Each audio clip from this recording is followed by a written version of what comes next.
Herzlich willkommen zu einer neuen Kochshow hier in unserem Küchenstudio, in unserem Küchen-Foodtruck. Heute an meiner Seite, der sonst auch sehr oft schon dabei war, unser eigentlicher Kameramann, der Sven, ja, der Instructor, der Regisseur, der ist für alles hier verantwortlich. Alles.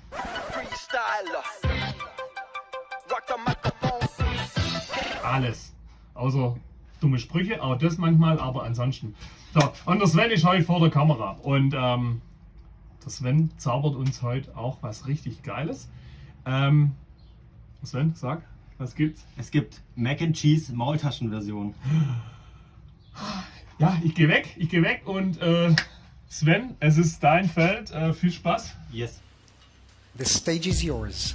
So, dazu fangen wir an, indem wir die Pfanne erstmal erhitzen und ein bisschen Butter in die Pfanne geben.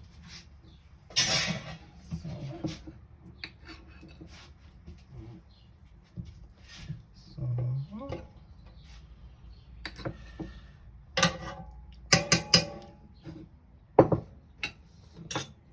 Dann fange ich an, mir die Zwiebel zu schneiden. Ich habe die jetzt schon vorher geschält. Das kann weg. So, und ihr kennt ja den Trick. Die Zwiebel schneide ich in kleine Würfel. Es sieht auch durchaus routiniert aus, lieber. Ne? Ja, also Zwiebel schneiden ist einfach irgendwie. Aber der König ist bisher tatsächlich der Lars. Ja, also der Lars hat es tatsächlich echt gut hinbekommen. Bei mir sieht es halt so ein bisschen aus. Ja. Es geht auch immer nur ums Endergebnis. Genau. So, ich würde sagen, der halbe reicht schon. Ich lege die einmal zurück. Mac and Cheese. Das ist ja jetzt auch nicht direkt was Deutsches, ne?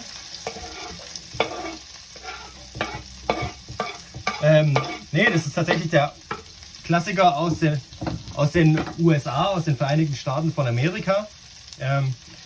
Mit dabei natürlich viel Käse. Ich kann noch mal ganz kurz die Zutaten zeigen. Also wir haben natürlich für Macaroni und Cheese brauchen wir erstmal Macaroni und Cheese, also Käse. Ich habe mich hier für Emmentaler entschieden und für den Cheddar. Der Cheddar ist einfach ein bisschen kräftiger, ein bisschen würziger. Der schmeckt halt so richtig nach Käse. Und ich finde, der sollte eigentlich auf jeden Fall bei Mac and Cheese immer mit dabei sein. So, ich gucke mal ein bisschen, dass die Zwiebel ordentlich anbraten. So, natürlich zum Würzen Salz, Pfeffer. Milch brauchen wir für die Käsesoße. Natürlich unsere Maultäschle. Ja. Zwiebel habe ich aber schon geschnitten. Ich habe ein bisschen Muskatnuss dabei. Schnittlauch nachher fürs Anrichten. Mehl brauchen wir für die Soße. Und nachher gibt es noch was Geiles. Ich mache noch dazu schwäbische Butterbrösel aus einem alten Laugenbrötchen. Das kann man dann sich ganz einfach reiben und gibt dann nochmal dem Gericht den letzten Kick. So, ich gebe noch mal ein bisschen Butter mit hinzu. Und dann fangen wir auch schon gleich an, die Käsesoße anzurühren. Da ist es wichtig, ihr nehmt einmal so einen Rührbesen später.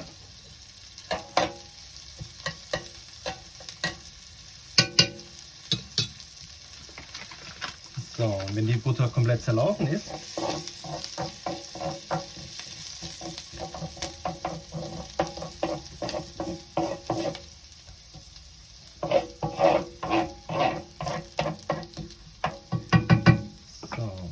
gebe ich ein bisschen Mehl dazu und dann machen wir so eine schöne Butterschmelze.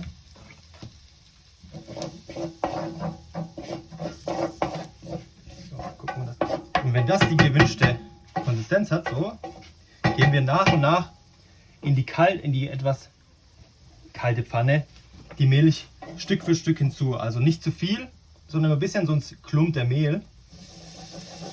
Dann immer ein bisschen Milch rein.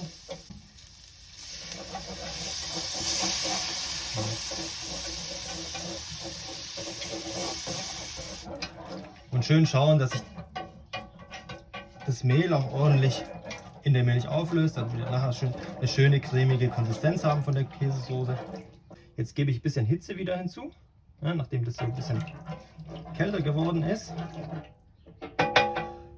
Und kann mir jetzt schon mal in der Zwischenzeit den Cheddar klein schneiden. Den schneide ich einfach in kleine Scheiben oder kleine Streifen. So. Oh, das ist aber auch sehr elegant hier, wie du mit dem. Hast du geübt? Ja, ein bisschen also. Ja, das ist gut. Sehr gut. Für die Show üben, das finde ich sehr gut. So. Das zeigt auch die Ernsthaftigkeit an den Videos. Ich habe bisher noch nie geübt. Aber dafür hast du schon des Öfteren mal geübt zu essen. Ja, essen kann ich sehr gut. Ja, das kann ich sehr gut. Weil bei den ganzen Kochvideos muss ja auch immer jemand dann probieren und die muss auch letztendlich jemand essen. Und da bin ich immer ganz weit vorne dabei, klar. Genau. Natürlich, also ein gewisser Egoismus ist natürlich bei den Videos auch dabei. Die ganze Welt dreht sich um mich, denn ich bin nur ein Egoist. Und jetzt kommt da quasi beide Käsesorten Vollgas rein. Exakt. Ja, geil. Also wer jetzt die Videos hier immer schon so ein bisschen verfolgt hat, der hat natürlich mitbekommen, dass ich Käse mag. Somit ist das natürlich ein Gericht. Ui. Ja, doch, aber ich freue mich. Also ich habe auch schon tatsächlich so ein bisschen Hunger. Auch. Gut. Die Käsesoße wäre jetzt soweit, also die Basis wäre fertig. Ich salze das Ganze noch mal ein bisschen. So. Ein bisschen Pfeffer. Ich mag es nicht so pfeffrig, ich gebe nur sehr wenig dazu. Beim Salz auch aufpassen, der Cheddar kann ein bisschen noch dazu beitragen, dass das Gericht salziger wird, deswegen da auch schön vorsichtig sein. So, kommen wir jetzt zu unserem Hauptprodukt, den Maultaschen. Von denen nehme ich 2 Stück. Die gibt es auch bei uns im Online-Shop unter www.ilovemaultaschen.de/shop. Da könnt ihr die auch ganz entspannt für zu Hause bestellen. Die Maultaschen schneide ich jetzt auch in schön kleine Streifen. Nicht zu dick.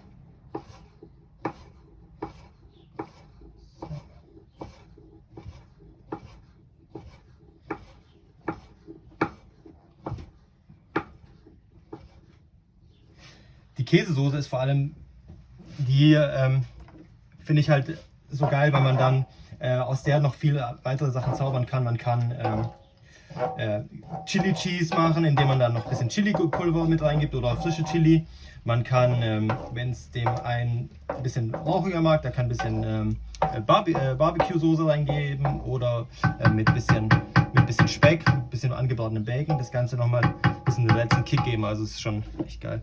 So, die Maultaschen habe ich jetzt drin, die werden jetzt in der Soße mit verkocht und gebe jetzt den Käse mit dazu. Und schaue, dass das alles schön sämig wird und alles gleichmäßig verteilt wird. So.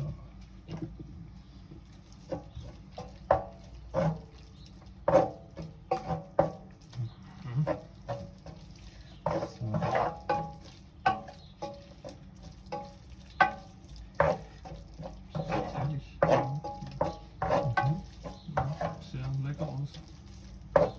Ja, sieht jetzt erstmal halt richtig käsig aus. Ja, Man muss das ja finde mit ich, nicht falsch. So. Und gebe jetzt noch die Macaroni mit dazu. Die Maultaschen haben jetzt die Macaroni waren ja schon vorgekocht. Die Maultaschen sind jetzt in der warmen Käsesoße, garen die langsam schon ein bisschen vor sich hin. Und jetzt kommen die Macaroni dazu, die sind auch al dente gekocht, das heißt, die vertragen auch auf jeden Fall ein bisschen Hitze. Und jetzt wird das alles schön verrührt. Und man sieht jetzt auch, das zieht richtig schön Fäden. So muss die Käsesoße sein. Wichtig ist halt dabei, nicht so viel Hitze geben, schön gemächlich die Soße machen. Ich verspüre schon, wie mir so das Wasser auch so. Also, ja. Ja, jetzt kommt noch ein bisschen. Ist gleich soweit. Also ein bisschen fehlt noch, da kommt noch ein bisschen frischer Knoblauch dazu. Man kann es auch ein bisschen rollen. Dann löst sich die Schale viel leichter. Und wichtig ist vorher den Knoblauch einmal zerdrücken, dann entfaltet er sein ganzes Aroma und den hacken wir jetzt in ganz kleine Stückchen.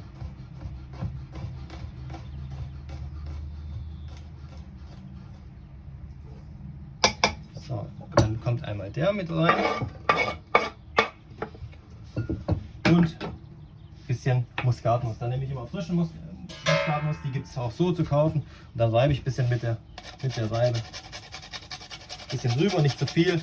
Das macht einfach das Gericht nochmal ein bisschen, den Geschmack ein bisschen voller, finde ich. Also ein bisschen vielschichtiger. So, und jetzt geben wir nochmal ein bisschen Hitze dazu. Und dann können wir auch schon anrichten. Zum Anrichten ein bisschen Schnittlauch.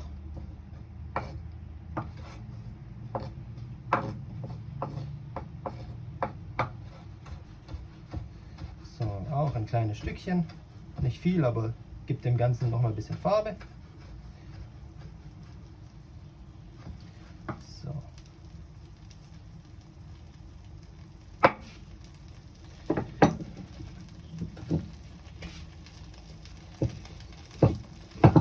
So, den habe ich jetzt schon mal parat.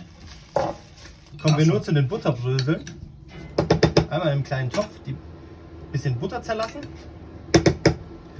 Und dann nehmen wir so ein altes Laugenbrötchen oder Laugenbrezel, kann jeder haben. Also manchmal bleiben die ja eben übrig vom Vortag und dann kann man die auch schön einfach reiben. Und dann kommen so kleine Brösel raus. Ja. So. Gebe ich die Brösel hinzu.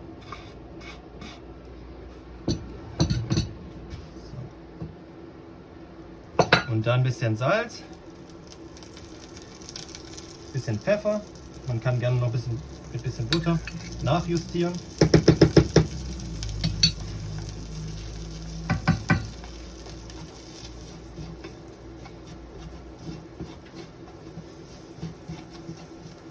Und schon entstehen so leckere Butterbrösel.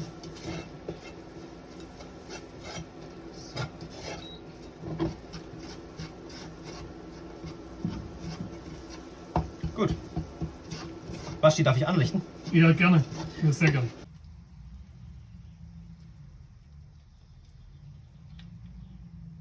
So. Man sieht schon, es zieht richtig schön Fäden. So. Und jetzt kommt ein bisschen Butterbrösel dazu. Ein bisschen verteilen. So, ich denke, das reicht schon. Und dann gebe ich hier ein bisschen von dem geschnittenen Schnittlauch dazu. Und schon fertig sind die Maultaschen and Cheese, Mac and Cheese, Maultaschenversion, wie auch immer Sie nennen wollt. Und Maultaschen Mac and Cheese. Ja? Wie ist da jetzt das Thema? Also darf ich jetzt probieren? ja, gerne. Also Ich bin gespannt auf deine Meinung. ja. Guck mal, ich habt ihr hier auch eine Gabel. Vielen Dank. Mega. Hä? Ist halt schon Also, zum Wohl. Mahlzeit. Ha! Ja. Mhm. Aber die Brösel sind geil. Aber die sind mega. Mhm.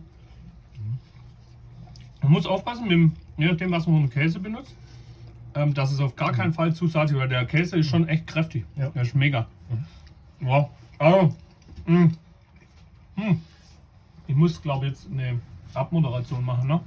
Es ist total einfach. Also, es ging total schnell. Mega lecker. Kann ich wirklich empfehlen. Macht es mal. Ich glaube, da könnt ihr auch bei einem Event daheim mehrgängige Menü richtig punkten mit so was Geilem. Wenn euch dieses Video gefallen hat, wenn euch das Svenny gefallen hat,